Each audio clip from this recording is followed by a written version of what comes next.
how to buy bread token. Now before we start, this is not financial advice. I'm not professional or economic expert, so before investing in any project that you find on my channel, please do your own research.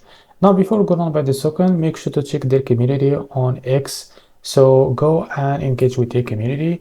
So as you can see, this token is available on the screener. It created 1 day ago and increased by 200% in last 24 hours.